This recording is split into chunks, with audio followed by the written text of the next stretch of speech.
Et je pense qu'ils sont assez sidérés. Ils comprennent pas, en fait, une rupture aussi radicale. Parce que eux, ils ont passé leur vie à essayer de se faire adopter par ce monde. Et moi, j'ai assez facilement eu les postes que je voulais. Mhm. Et très, très jeune, j'ai décidé de les envoyer.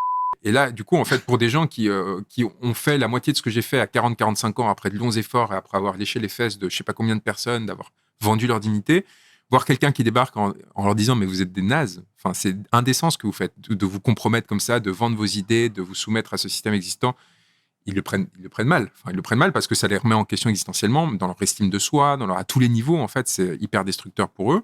Donc ça crée un sentiment de résistance et de violence très fort. Mais après, ils ont du mal à m'abattre. Ils n'arrêtent pas. Hein. On se prend des balles perdues tous les 4 matins. On a des tentatives de pièges, des accusations débiles. Enfin, ça arrête. C'est incessant. Et à chaque fois, ça les enrage un peu plus de voir que ça prend pas. Donc, nous, vous savez, c'est ce genre de lutte où moi, j'ai été tellement marqué par cette vidéo de Malcolm X. Je ne sais pas si vous l'avez vu. Il est dans la rue. Il est interrogé par plusieurs et il lui demande s'il a peur. Mhm. Et il répond mais je suis déjà un homme mort. De quoi est-ce que j'aurais peur?